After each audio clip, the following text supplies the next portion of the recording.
Before the accident, my life was straightforward. I was like any other high school grad, excited for the future but unsure of where I was headed.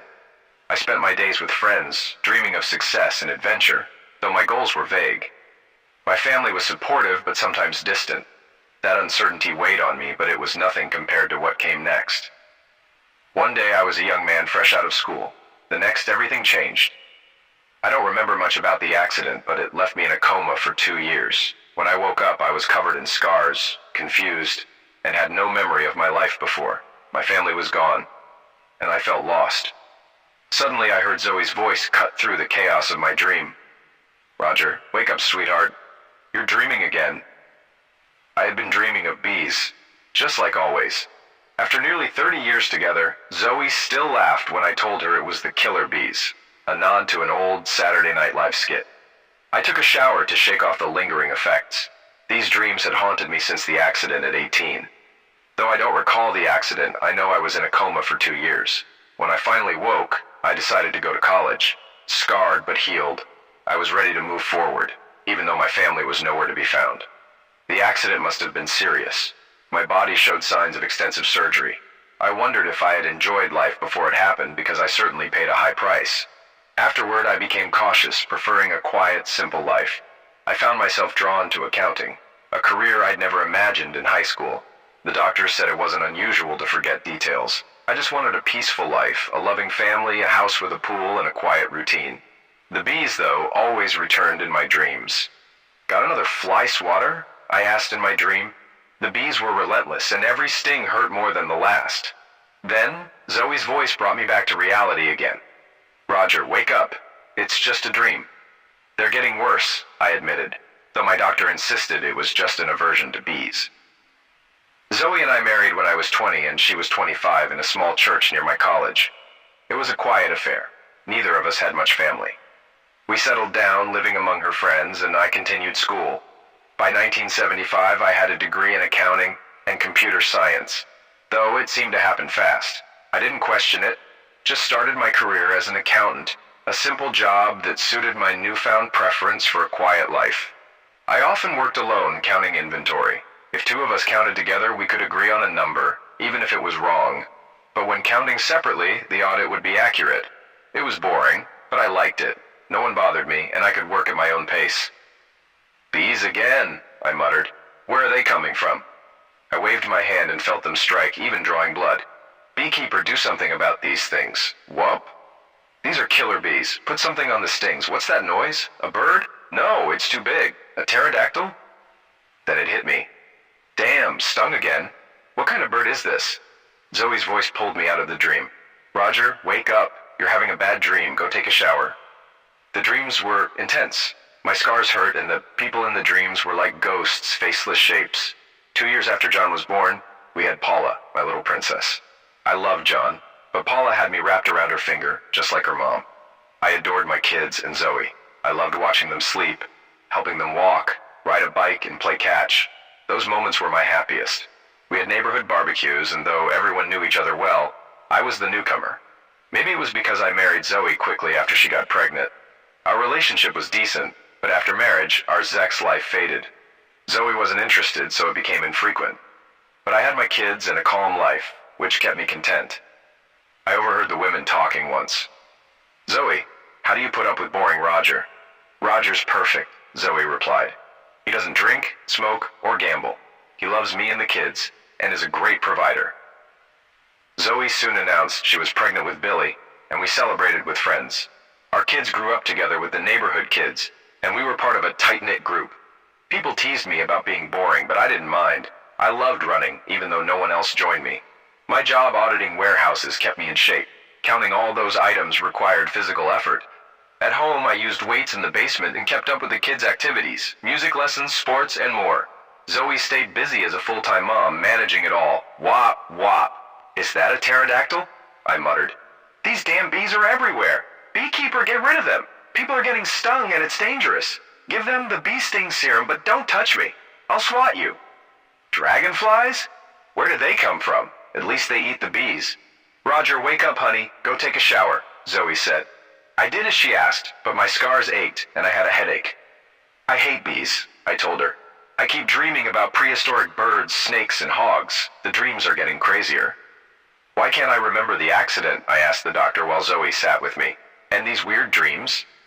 Your memory loss could be from post-traumatic stress, the doctor said. As for the dreams, they might be linked to the accident. Doctor, I don't know what kind of pterodactyl it was. I'm an accountant, not a paleontologist. The questions annoyed me. The dreams got worse, but life remained steady and dull, which I liked. I went to work, counted beans, and came home. Sex with Zoe became less frequent, but that didn't bother me much. Doctor, now I'm dreaming about dancing, like in West Side Story, I told him. It's not sexual, but I'm dancing with men, holding hands, ballroom style. The bees are always there in the background, I added, and sometimes there are snakes, hogs, and dragonflies, and we start skidding. The doctor didn't have answers. He asked Zoe if anything at home was unusual, but she said I was the same as always, except for the dreams. That was the last time I saw him. Life went on with the usual Saturday barbecues and neighborhood events. Our group was close-knit, about 20 people, plus kids. We attended PTA meetings, saved for college, and dealt with weddings. I worked extra shifts when we needed money, and I was proud to provide for my family. The house was paid off, we had retirement accounts, and I even managed new cars and vacations. Zoe's friends would sometimes tease her. How do you deal with being married to someone so boring? I entertain myself, Zoe would reply. Roger's good to me, provides for us, and loves me and the kids. I'm happy, and you should be so lucky. As time passed, we approached our 30th anniversary. The others have been stung. Beekeeper, help them. Where are all these bees coming from? Someone give me another fly swatter, I mumbled in another wild dream. It was just another bizarre night, but by now, I was used to it. Hey, Roger, still dancing with men while the bees sting you? Randolph joked, making everyone laugh. I was surprised that Zoe had mentioned my dreams about dancing with men to anyone, especially her friends. That was supposed to stay between us. On the drive home, I pulled over to talk to her. Zoe, why did you tell people something so personal? You've betrayed my trust, I said. Zoe just laughed. Roger, these are our best friends. We see them every day, take vacations together, and share meals. Why are you being upset? You're the one dancing with other men, she said. That was the moment I realized others were more important to Zoe than I was. It made me suspicious, and I hated feeling that way. After a few months of paying closer attention, I found out the truth. One day I showed up at one of their gatherings uninvited. It was something I'd never done in 30 years, even though they often drop by our house without notice. Inside, I found Zoe, our adult children, and all 20 of our so-called friends, unclothed and having sex. Well, you found out, Robert said as everyone laughed. Come in, Roger, and learn the truth about your boring life. Zoe introduced the men she had been with, pointing out that their middle names matched our children's first names. It confirmed what I already suspected. It turned out that many people, including our adult children, had been part of a secret group, but I was not aware of it. My children had long since stopped calling me Dad, and now I knew why. Why, Zoe? Why did you steal 30 years of my life? What did I ever do to deserve this? I asked. Zoe looked at me with exasperation. Roger, you're just boring. You have no passion, no backbone. We were all part of a pact since childhood to stay together, to have sex with each other. You were just the extra man to keep the group even. We kept you in the dark because you liked it there. I couldn't risk you being the father of my kids. I needed better genes than yours. Why didn't you want a real marriage with me? I asked. I wanted more sex, more connection, but you always shut me down. Zoe replied coldly, if I gave you what you wanted, you'd figure out the truth. I couldn't take that chance. I picked you because I was already pregnant, and you were easy to manipulate. Sleep with you once, say you were the father, and it was done. You never stood a chance of figuring it out. Was that all I was to you? Just someone to give you money while you slept with your old friends and dragged our kids into this mess? Was everything you said to me, all the baby and honey, a lie? I asked. Don't be ridiculous, Roger. I sort of liked you. Calling you baby and honey was just being nice. But after years of those stupid dreams about dancing with men, you disgusted me. You're a freak, worrying about dragonflies, prehistoric birds, and bees. Now you know, but it's too late. If you divorce me, I'll get half of everything in alimony for life, Zoe said, smiling. And your lovers, were they all in on this? I demanded. They're not just sex buddies, Roger. They're my lovers. We've loved each other since childhood, something you'll never understand, Zoe replied. Her friends chimed in, laughing. You were the perfect fool, Roger. While you worked, we were screwing your wife and your kids. None of us would have touched you. You weren't worth it. We kept you around for your money and used you to raise our kids. Everyone joined in, showing their contempt for me. They had used my money and kept me in the dark for years. Now, with the truth out, they didn't bother hiding it anymore.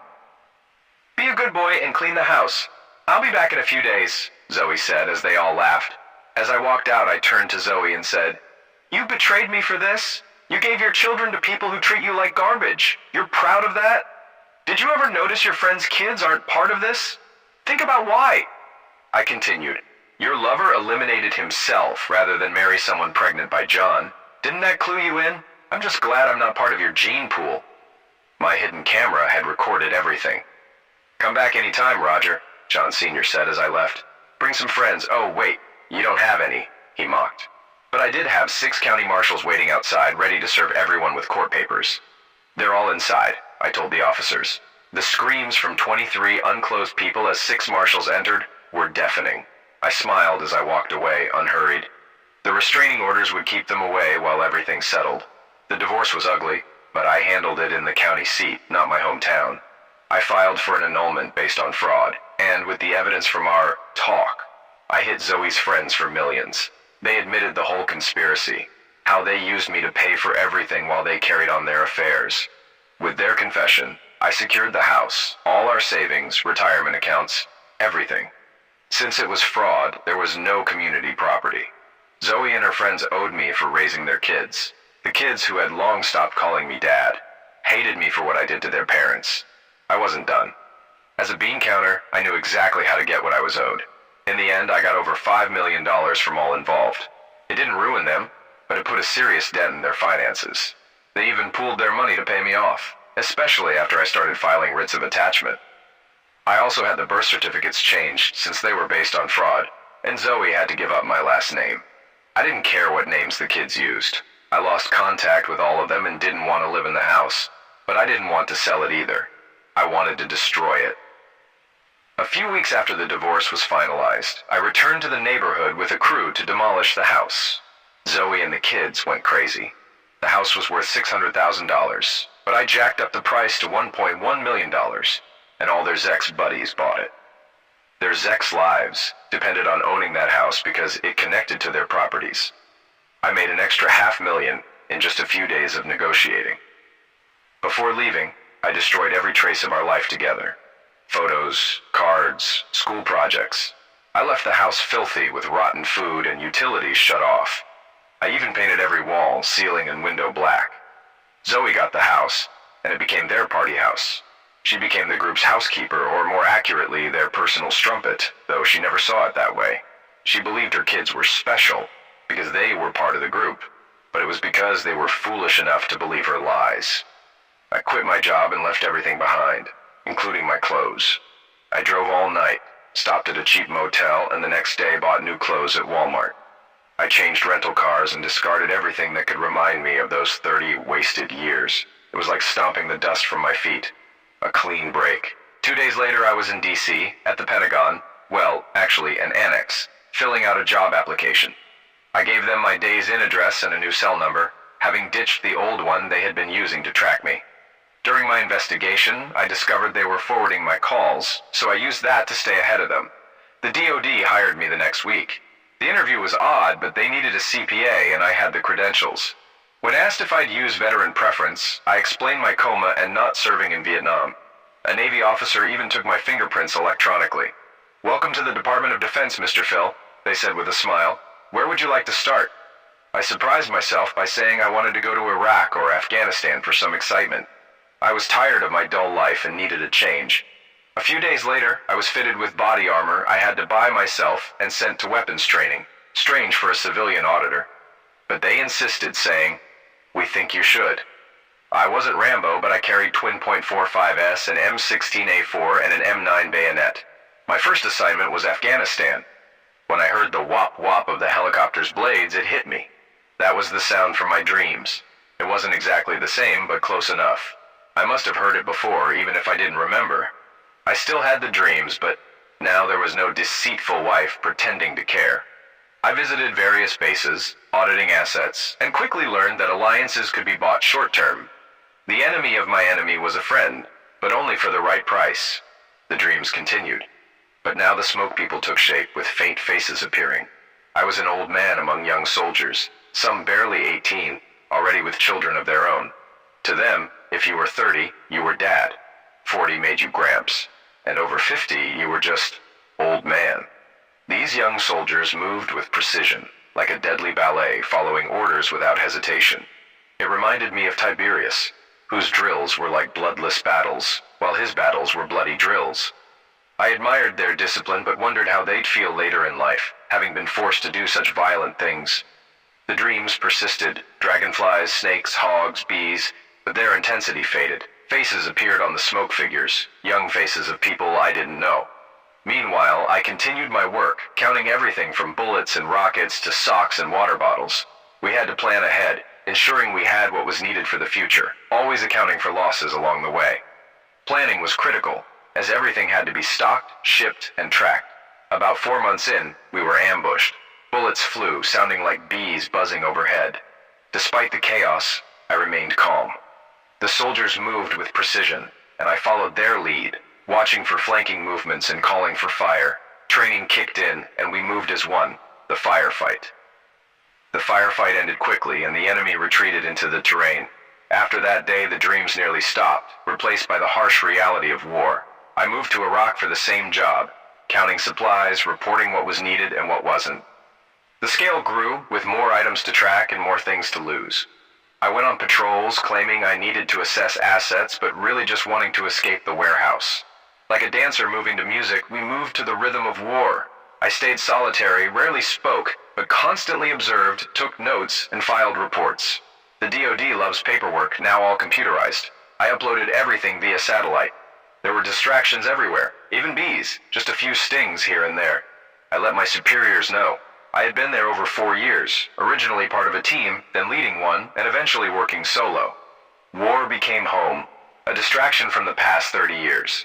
Despite firefights and wounds, none serious, I survived. I continued auditing supply depots, counting everything needed for military operations. All branches, Army, Marines, Navy, Air Force, played their part in this deadly game. I didn't enjoy battle or taking lives, but the absence of dreams was a relief. I was well equipped, and nobody bothered me, not even high-ranking officers. I simply did my job, learned the area, and helped where needed. I had no real friends, just pseudo-friends, fellow Americans I would liquidate or die for. The mission was simple: break things, create widows, get home alive. Everything else was noise. When I entered a new depot, I knew I'd face the same routine. A sergeant major would give me grief, and I'd have to put them in their place. The script was always the same: stay out of my way, let me do my job. Sergeant Major Claw was no different. "This is my house, my rules," she said, getting in my face. Nose to nose, it was a standoff, just like always. "Don't give me that," I replied. "This is my jurisdiction. I monitor everything here." She barked back, telling me not to touch anything without her permission. As she stormed off, I noted her sharp posture and appearance, pegging her as an American Indian. I left the area, knowing I couldn't escalate the situation further. Instead, I joined a patrol, needing to escape the depot and get back to the battlefield. Sergeant Major Claw, her real name, Sergeant Major Jen Eyeclaw, was born with a strong grip, earning her the nickname Iron Claw from her grandfather. A full-blooded Northern Blackfoot, she was raised by her grandparents after her parents died mysteriously in a car crash. Her grandfather, a warrior with scars from World War II, Korea, and Vietnam, taught her the old ways. Claw followed in his footsteps, becoming a warrior at 18, serving in Kosovo and Montenegro, and rising through the ranks without compromise. She earned a master's in warehouse management and took pride in her American Indian heritage. She was determined not to let anyone, especially a civilian like Roger, get the best of her. Meanwhile, Roger returned to the depot one evening and found Claw sleeping in full uniform, ready for battle, with her .45 by her side. Roger lied about securing the depot, knowing he was drawn to her, though their relationship remained tense. Claw, always on guard, was a force to be reckoned with. This depot, while not the largest, became Roger's base. He constantly inspected inventory, checked records, and ensured supplies were managed properly. His interactions with Claw were confrontational, but no duels were allowed. If there were, he knew she'd win. Despite their friction, Roger respected her. Sergeant Major Claw was equally frustrated with Roger. To her, he was a civilian playing soldier, a potential liability. Despite her efforts to get him off patrols, Roger seemed untouchable. He even earned respect from the SEALs. Claw couldn't figure out why, but she kept trying. War, bees, firefights, and strange dreams surrounded them both, making their battlefield rivalry even more intense. Sergeant Major Claw, I was raised by my grandparents after my parents' end of lives, and my life has always been the Army. I've searched for a warrior like my grandmother found in my grandfather, but at 45, I've accepted I won't find him, and children won't come. Grandfather, a warrior with scars from World War II, Korea, and Vietnam, always said I'd have children, but now that seems impossible. Recently, my dreams have been filled with Roger. I see him differently now. He's scarred, not from a car accident, but from battles, the kind of scars only a warrior bears. One night I watched him shower, cleaning his hands as if trying to wash away invisible blood. He saw me watching, and though I felt fear, I realized he trusted me. It wasn't romantic love, it was something deeper. He was my warrior. Meanwhile, Roger... Claw looked at me, and I told her everything about my past. My dead marriage, my wife's infidelities, and my 3 kids who weren't mine. I hadn't felt anything for years, but meeting Claw changed that. She smiled and said, "Then you're ready." There was love and playfulness in her eyes, something I never saw with my ex. She called me her gray-haired war stallion and invited me to make love to her. Her battle scars and age didn't matter to me. She was perfect. We kissed, and I felt her passion, hoping she saw the same love in my eyes. "I love you," I told her. "And if you ever stop, I'll scalp you for real," she replied. This was the connection I had longed for my entire life. Later, Claw asked if she could tell her grandfather about my dreams, explaining he understood dreams better than anyone. It was the first time someone asked for permission to share my dreams rather than just doing it. I agreed, trusting her completely. Sergeant Major Claw, yes. If my grandfather can help with the dreams, good. I don't have them as much anymore, but I'd like to know their meaning. I asked him, "What do they mean? And what about his scars? They didn't come from a car accident." Grandfather said, "His spirit is troubled, but you're helping him. He's the warrior you've been searching for. He found you without knowing it. Everything will happen as it's meant to. Don't worry." I joked, "Sometimes your mystic stuff drives me crazy, but you're always right." Grandfather laughed, and I told grandmother the good news. Grandmother said, "I heard it all. You'll make me a great-grandmother soon, and don't keep the kids too far from us. Roger." The conversation with Claw's grandparents went on, as such things do. Claw and I were lovers, and she admired my scars, calling them beautiful. She didn't care about my past. She wanted me as I was. We worked hard, but always found time for each other, even in a war zone. 3 months into our relationship, we knew everything about each other. She loved my scars, kissing them tenderly. Sergeant Major Jin Iclaw was the love of my life. Then, everything changed. Early one morning, I was inside the depot when fire shot erupted. I rushed outside to see a chopper going down, likely shot by insurgents. There were over 100 attacking us. I saw Claw running toward the chopper, firing her .45. She reloaded and kept going, straight into the chaos. I ran after her, shooting as many as I could. We were caught off guard during a vulnerable moment, but I only cared about Jin. I saw Claw fall after being hit by a bullet that knocked her down. I reached her within seconds. She was alive, but hurt. Her vest had slowed the bullet. I handed her one of my .45s and extra magazines, telling her, "Liquidate anything that comes over that berm, even if you think it's me." I charged at the enemy, firing until I ran out of ammo. My only thought was saving Jin. Reinforcements were coming, but one enemy got close enough to shoot me. Fueled by anger, I kept going. When I was out of ammo, I pulled my M9 and engaged him in hand-to-hand combat. He was carrying a dangerous device. I grabbed his right hand to prevent him from setting off the device. I hoped I could keep it from exploding, and I was lucky it didn't. The men from the helicopter got closer, but my enemy tried to escape. I knew this fight well. With my left hand gripping his right, I guided him to his end of life. I had to stop him to prevent harm to others. His eyes widened as he realized he was dying, but he was ready for it. As he died, I lifted him with the knife still in his skull, and we fell near a trench.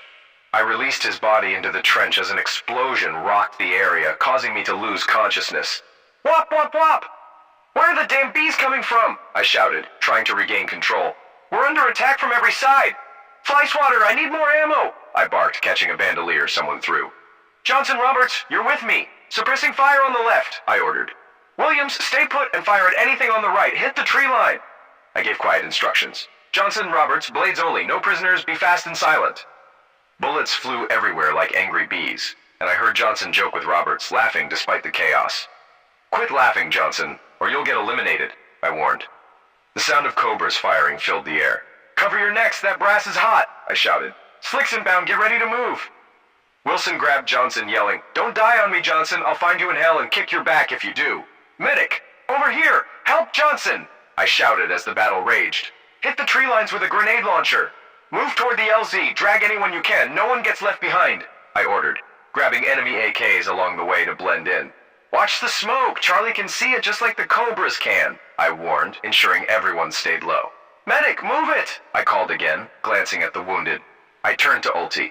You'll be the last one out, I promise. Time to dance, I whispered, calming her. I've got you, don't worry about the bees. Reassuring her, I added, Your first battle and you didn't lose a single man. You'll have to learn to write those letters, but not today. Choppers roared overhead. Dragonflies inbound, stay low, I said as the battle continued. A voice called out, How did you guys get caught here? I murmured to myself, Stay with me, Light, as I glanced at the wounded. The chief is down, but not out. Turning to the medic, I warned, Save the lieutenant or I'll put a bullet in you. The situation was chaotic, with fire shot, explosions, and helicopters everywhere. I knelt by Ulti. Stay with me. Come back. I want it all, I whispered, my voice shaky. Suddenly, I wondered, who said that? My mind was spinning. I woke up in a bright room, disoriented. Jen was there. Hi, Jen, I said. I remember everything. Snakes, hogs, bees. Did I do all this before? Yes, maybe you did, she replied with a smile. You're my brave warhorse. I noticed a ring on her finger. Are you married? How long have I been out? A little over a year, she said. And yes, I'm married, to you. An officer entered. How are you feeling today? Better, I think, I replied. Have we done this before? Yes, the officer confirmed. You've been in and out for a year, but you're healed now. I then heard babies crying. Jen picked up 2 infants, cradling them in her arms. How old? I asked. 3 months, she said. This is Roger Jr., and this is Edna. They're ours. I didn't think I could have kids anymore, but here we are. And I'm married to you, forever. She handed me the babies, and I felt nothing but love. Questions could wait. I just wanted to hold my family. Jen added, I did DNA tests for you. I don't need them, I said. I already know. I noticed a simple gold band on my hand. How did we get married? I wondered, but I didn't ask.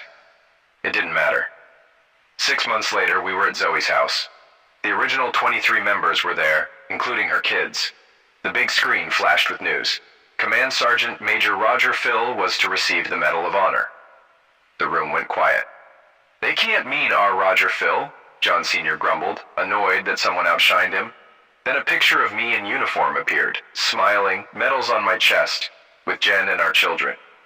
The announcer introduced retired General Hannigan and Admiral Wilson, saying they served with me in Vietnam.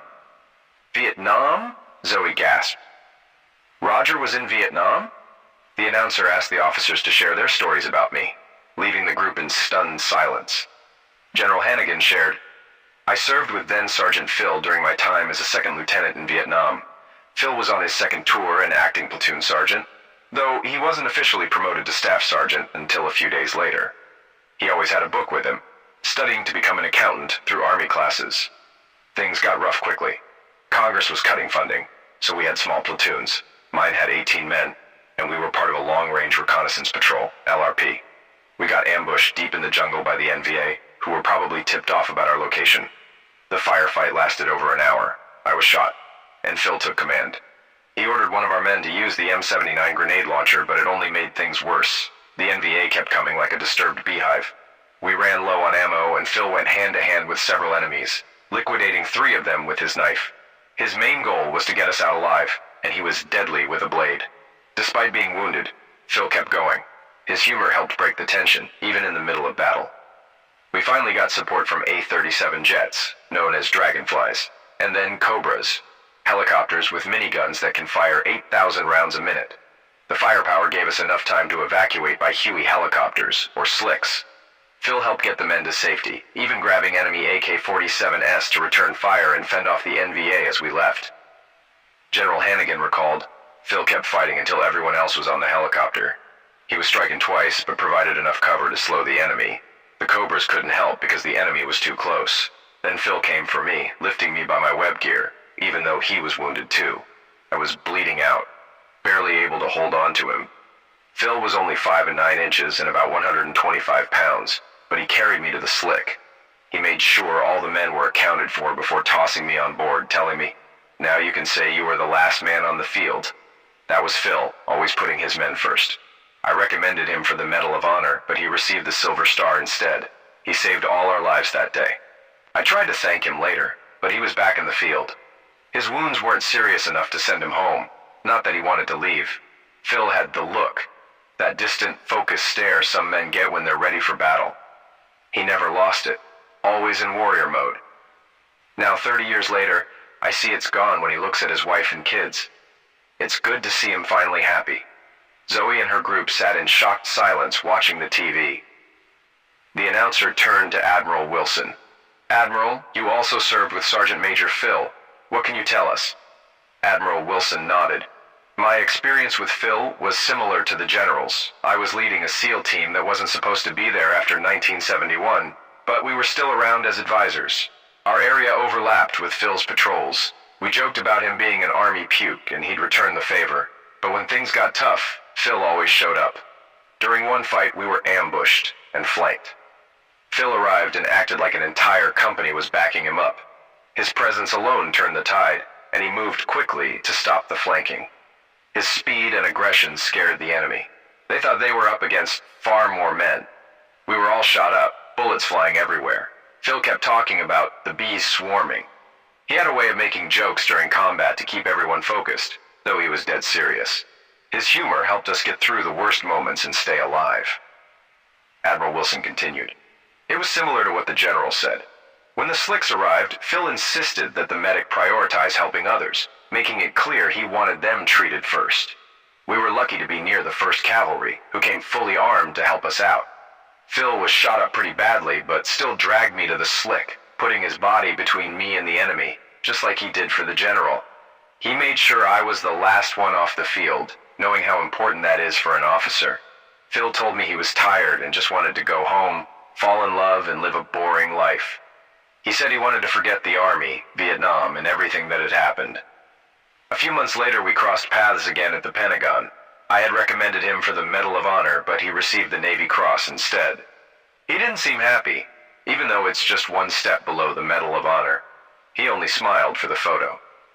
After the ceremony, Phil quietly left the military. Before he left, I gave him my Navy SEAL badge. He didn't say much, just nodded, and then disappeared. Later, I saw him at a bus stop by the Pentagon dressed in civilian clothes. I offered him a ride, and he acted like we were strangers. I asked him where he was headed, and he said he was going out west to college, but gave no details. At the Greyhound station, I handed him a box full of his awards and decorations, but he acted like he didn't recognize it. He even claimed he'd never been in the military, saying he'd been in a coma after an accident. He shrugged and walked away with the box. It held his Navy Cross, Silver Stars, Purple Hearts, and more. Phil had told me he wanted to forget everything, and this was his way of doing it. That was the last time I saw him, until now. Zoe's children sat in stunned silence. John Jr. remembered, "I saw that box once years ago. Dad said it wasn't important and took me to play catch. When I looked for it again, it was gone." John Jr. went downstairs to look for the box. It didn't occur to him that he had said Dad instead of Roger. He returned with the box just as the president had finished presenting Roger with his 2nd Medal of Honor. No one since Pappy Boyington had been awarded the Medal of Honor twice. The first time Pappy received it, it was posthumously along with a Navy Cross. The second time, President Truman awarded it to him after he was found alive, having spent 20 months in a Japanese POW camp. Everyone thought he was dead, so he received the first one as a deceased man. Pappy always found it amusing. He had come back from the dead to receive it again. The president recounted how he was on an unscheduled secret visit to the troops in a helicopter, which was part of a larger public trip to a nearby country, when a lucky shot disabled the engine. The helicopter went down, and before his Marines and other helicopters could reach them, they came under attack. He and his advisors, along with Secret Service agents, ran toward a set of buildings as the helicopter became the focal point of the attack. There was nothing to indicate it was the president's helicopter, but the attackers, seeing the Secret Service detail around him, suspected he was someone important. As we were running for cover, the president said, we saw Command Sergeant Major Phil charging the enemy, initially all by himself. Then I noticed a wounded soldier, and Phil paused for a moment, gave that soldier something, and then sprinted toward the enemy. Phil's shots were deadly accurate, almost everyone hitting its mark. This gave the other American soldiers time to regroup and launch their own attack. When Phil ran out of ammunition, he attacked a man with just a knife. Even from a distance, it was obvious the man was a walking bomb, based on the way his clothes moved and something strapped to his chest. Without concern for his own safety and thinking only of others, Phil grabbed the detonator from the man's right hand with his left and liquidated him with the knife. He then carried the body to a trench, where the explosion did minimal damage. The attackers tried to shoot Phil multiple times, hoping he would drop the body and trigger the bomb. Phil was hit several times but refused to stop until everyone was safe. The president went on. But that wasn't all Phil did. When we finally reached him, he made a request. The soldier he had helped was now a sergeant major herself, but back then she was Corporal Claw. He asked to marry her before he died and requested that I reinstate him into the army so she would receive survivor benefits. Fair is fair, he said. I reinstated him as a command sergeant major and performed the quickest wedding ceremony in history. I asked, "You take?" Twice, and after 2 yes responses they were married, by the President of the United States, no less. Now I see that, based on the maternity uniform Sergeant Major Jin Phil is wearing, we're expecting 2 more little Phils. That makes 4. Men like Command Sergeant Major Phil answer the call when their country needs them and then return to normal life without mentioning their heroism. That's the backbone of America. We are proud to have him serve with us and for us. This time, we're not letting him go. We're keeping him in the army. He is home. The president looked at the crowd. In the audience today are his wife's grandparents, one of whom many of you know, Master Sergeant Strongbear, himself a Medal of Honor recipient. Would you please stand so we can honor you? Master Sergeant Strongbear, the man Roger would come to think of as his father-in-law, stood and received the crowd's recognition. It had only been a month since Roger had rejoined the world when he and his wife, along with their children, traveled to Montana to meet her relatives on the reservation. While on medical leave, Roger and his wife participated in a traditional Blackfoot marriage ceremony. Just 4 months after giving birth, she became pregnant again. Their children were welcomed into the Blackfoot Nation. Jean Claw was proud of the pregnancy. She was a Blackfoot bride, a Blackfoot mother, and the wife of a warrior whose battle scars earned him the respect of her tribe. To her, every scar was a beautiful reminder of her husband's bravery, and that her gray stallion was hers forever. During this time, she had a conversation with Roger. "Roger, my love," she said, "I'm worried about being pregnant again. I can't stop making love to you, but I'm afraid that if we keep going, I'll keep getting pregnant. Maybe I should get fixed so it doesn't happen again." Ironclaw laughed and replied, "Husband, would you have me married to a gelding instead of a stallion? We will not stop making love, and I will have as many children as the spirit allows. I have a warrior for a husband, and I want the world to see that he is a warrior at home just like he is away." And that was the end of the conversation. They would have no more children after their second set of twins, another boy and girl. They too would become members of the Blackfoot Nation. This set would be born on the reservation, and Roger was there for their birth, cutting the cords and breathing life into them. Besides their mother, Roger was the first person they touched. Roger was a devoted father and husband. For the next 10 years, the family traveled the world as part of a military mission. Because of Roger's dedication to his country and his courage in combat, he and his wife were always stationed together. Though they had different roles, they both retired on the same day. Roger was never allowed back into a war zone, despite his repeated efforts to be assigned there. The Department of Defense considered him a national treasure. Their children grew up on military bases worldwide, and when the time came, 2 of them went to West Point and 2 to Annapolis, all 4 through presidential appointments. In the present, the president concluded, "Command Sergeant Major Phil, I'd like to point out that a sergeant major is a leader, not a commander, Sergeant Major. Your wife outranks you, so you better follow her orders." The audience laughed and applauded as the formal ceremony wrapped up, with the president and first lady greeting many of the attendees. It was both a political event and a tribute to Command Sergeant Major Phil. While the mood was light, something more serious was happening elsewhere. John Jr. opened the box and found Roger's dog tags, along with medals, ribbons, and several citations. They spread them out on a large table to inspect. Among them were the Navy Cross and the Silver Star, but they weren't the only ones. There were also multiple Bronze Stars with small V devices, indicating they were awarded for valor in combat. There were Army, Navy, and even Air Force commendation medals, all with V devices attached. It wasn't unheard of for a service member to receive medals from different branches for acts performed in service to those branches. Although it was rare, several Purple Hearts were also in the collection. Normally, receiving 3 would mean you had to leave the combat zone, but Roger had 6. Some were earned while working with Navy personnel, others during an Air Force base defense. Because of this, they weren't all recorded in his official file. No one knew how many times he had truly been wounded. That explained his many scars, some from bullets, some from explosions, and others from hand-to-hand combat. For reasons unknown, Roger often claimed they were from a car accident instead of telling the truth. Perhaps he didn't fully remember, or maybe his dreams served as a way to relive the horrors of battle. We'll never know for sure. There was also a Good Conduct Medal, a combat infantryman's badge, and a gold badge featuring an anchor, eagle, trident, and pistol, the Navy SEAL insignia. There were no orders accompanying this last badge, but it was clear that an admiral had given it to Roger on his final day. Additionally, there were several medals from the Republic of Vietnam, each accompanied by a citation and the paperwork that led to the recommendation for the award. The general and admiral had it wrong. The paperwork showed Roger had accomplished far more than they knew. Testimonials from other team members during his missions, including the Silver Star and Navy Cross operations, revealed just how much he had truly done. While the general and admiral had seen one side, his fellow soldiers saw much more. By now, everyone around the table was reading one of the documents or inspecting the medals. John Jr. glanced at Zoe and then at the overweight man, who had been frequently with his young wife, asking, "This is the man you thought had better genes than Roger?" The last item in the box was at the bottom, a sealed envelope addressed to my children. John Jr. opened it and read the letter aloud, written by a 20-year-old Roger to his future children. "My dear children, I hope I have children. I'm writing this on the eve of leaving the Army. I've done things a civilized man shouldn't do, and just because it was war doesn't make it right. These were things I had to do, but they still hurt me inside. Being young doesn't make them right, but from now on, I'll try to do what is right. It's never too late to try. I want to leave it all behind and do my best to forget, while atoning for it too. But before I do, I want to leave you with some words I hope to live by, and I hope they'll mean something to you. A person's value isn't found in a box, or in words written on a piece of paper, or in things to wear to show what you've done.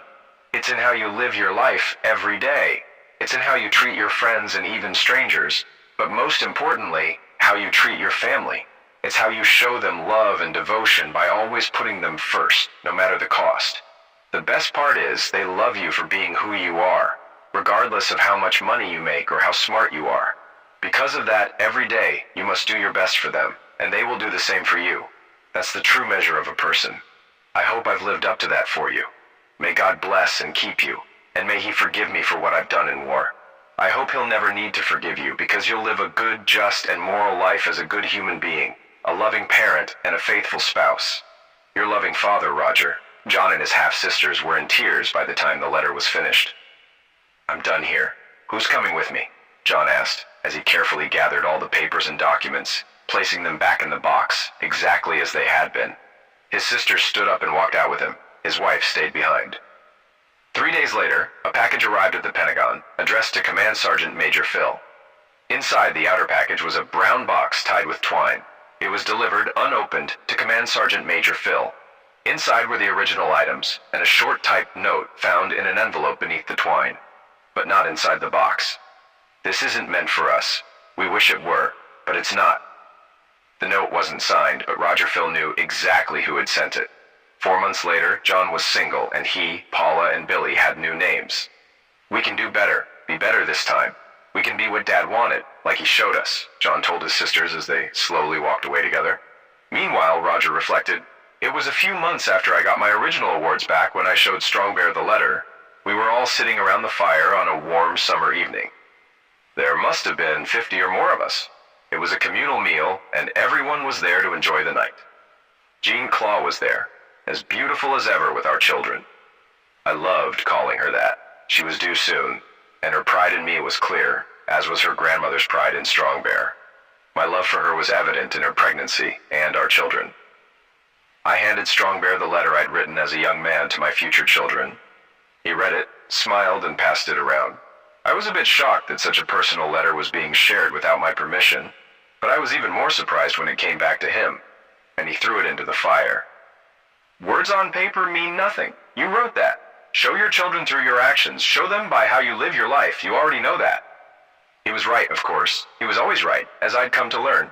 And for the next 30 years, Jean Claw and I lived by those words. As for Zoe, in case you're wondering, she didn't live long after everything came to light. About a year later, someone sent her videos of her lovers talking about her, revealing what they really thought. They treated her as nothing more than an object for Zex, something to use and discard. They bragged about how they manipulated her into having children and then misused them. They had been using her and her children for years. The videos were also posted online, and copies were sent to all her neighbors. Zoe took her own life. When she was found, she was holding a picture of herself, Roger, and the children at an amusement park. Everyone was smiling and laughing, looking happy. No one knows where she got the picture, who took it, or why she kept it, but it was buried with her.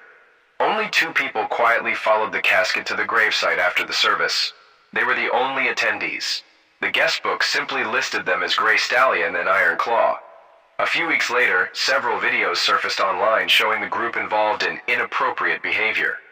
These actions eventually became public, leading to serious consequences for everyone involved. The group had been filming for years, and now the footage was public. Each video ended with the men mocking Zoe as their stupid strumpet, followed by an image of her body and the autopsy report, which confirmed her end of life as self-destruction by poison. The group disbanded.